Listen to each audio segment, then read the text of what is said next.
So today I would like to bring you up to speed with our little world of power sport financing, what we do, how big it is, and what challenges we face, and finally the opportunities that exist for some of you. So the industry is pretty broad. There are a lot of products that we offer, and you can see here ATV, the Wave Runner, that's our product name, side by side, boats, snowmobile. So if you combine all of them, it's not a small industry. It is something that cannot be ignored. In terms of size, though, when we talk about power sports, we all think of motorcycles, but there is a lot more than motorcycles.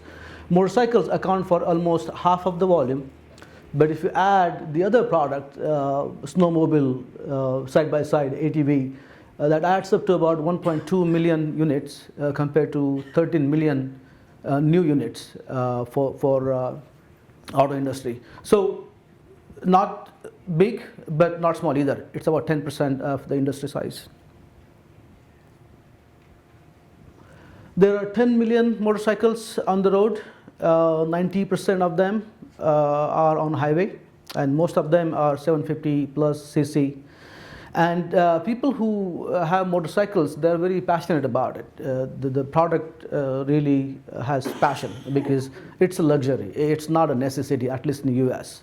So people who have them, they have 1.23 motorcycle per owner, so per household basically. So the passion shows into the repeat purchase of the product. In terms of number of retailers, as you all know, there are about 25,000 auto retailers in the US.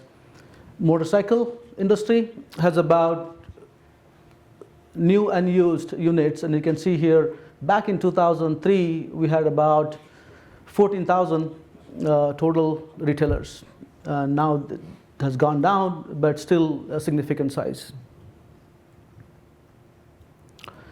One of the trends that's changing in the industry is the drivers. The women used to be, as you can see here, a small portion of it, but now the population of girls, women driving motorcycle is almost double in last 10 years. In terms of financing, and this is the area where you can see some opportunity. Back in 1998, approximately 1 in 4 motorcycle power sports product was getting financed. It has increased from 23 to 33. Still, there's a lot of room for improvement for financing. There aren't a lot of banks and financial companies to offer products in this area.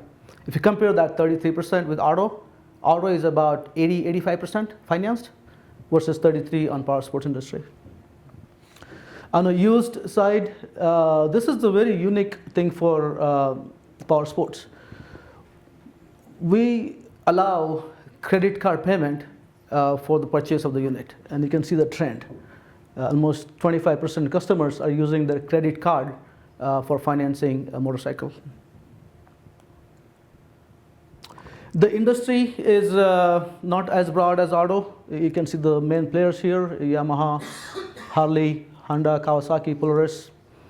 And the financing that they are offering in the marketplace. So Yamaha has a relationship with Synchrony, and then Capital One on the revolving side to offer credit card basically. And most of our competitors, Kawasaki, Polaris, BRP, they offer financing of units on the card. So you can get a Yamaha card and purchase a $35,000 unit on the card. So it's kind of a hybrid of revolving and installment. So unlike a typical revolving credit like Costco grocery, if somebody doesn't pay your bills, you don't go and repossess the milk, right? But in motorcycle, we do, because the dollar amounts are pretty high. So it's a securitized credit? Exactly. It's a hybrid of both. Yeah.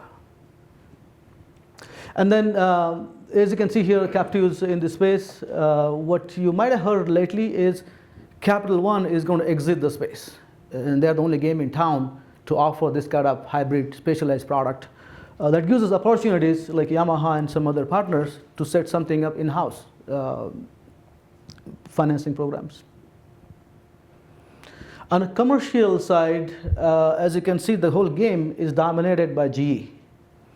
And very recently, about a couple of months ago, they announced that Wells Fargo took over the entire GE CDF, commercial distribution finance, as they call it, business. But you can see there's not a scope for new lenders out there.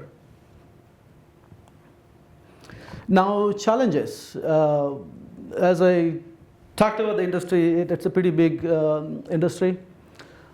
But the biggest challenge we have is the dealerships are not franchise. Every dealer is selling Kawasaki, Yamaha, and all the products side by side. It's like going to Best Buy and buying different types of TV. It's very similar to that. So it's like a more retail shop as opposed to a franchise auto shop. And the dealers are less sophisticated, with all due respect, because the dealers are more about passionate entrepreneurs as opposed to businessmen. Autos being such a big business, there are legitimate businessmen who know how to do business, are into the game. Power sports, unlike auto, have like really passionate guys who love the product and make their livings off of it. And OEMs haven't invested much in building their infrastructure, data, CRM, loyalty. All the areas are much behind what you see in auto. So overall, I see challenges into 4 different categories. Data, it's a big challenge for the industry, capturing data, using it in a way that we can build strategies off of it, and even converting that data-driven insights into strategy. It's done by people. So the type of talent that the industry attracts isn't analytical so far.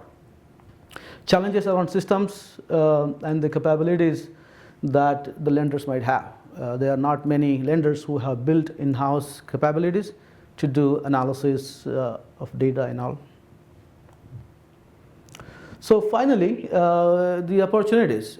Some of you might not see much opportunity here because you are so much focused in a captive environment in auto. But if you're an independent bank or a finance company, this area really offers some room for growth.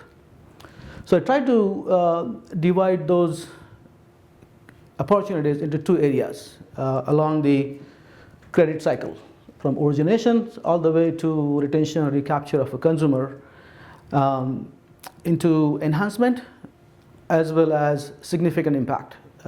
So opportunities listed on the top of the line will give you some room to enhance what's already happening. In this area, you will see some opportunities that will have significant impact on how we do business.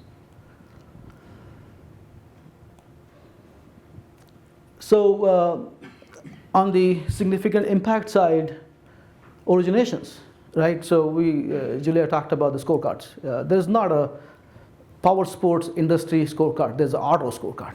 So we rely on auto scorecard, but in reality, it's not really a scorecard that we should be using, because auto, for most part, is a necessity. People need their car to go to work. Motorcycles, side by side, they are not a necessity. They are the product that people use for fun. So if FICO can help us out getting a power sports industry specific FICO score, I will be the first one to use it. But it doesn't exist now, right? When it comes to decisioning, there are some room for improvement on a cloud-based system, pay as you go, as opposed to having a lot of investments into the technology. Skips, this is the area where we could learn some lessons or learn some things that other industries are good at. Skip rate in auto, 2%, right? If you have a risky lender, 4%. Our skip rate, 40%, 40. And the reason being, it's very easy to hide a motorcycle. You know where it is, right? You cannot go and pick it up. You can't bang the door and say, get me the motorcycle.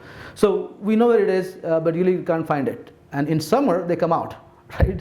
So in summer, your skip rate improves, unlike winter.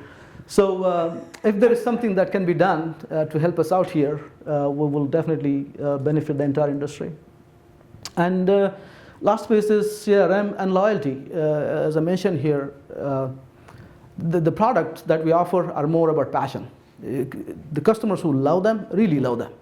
So most of our sales are repeat sales. Any analytics strategies that we can deploy to recapture the customer back into the brand will have a lot more value than auto finance industry.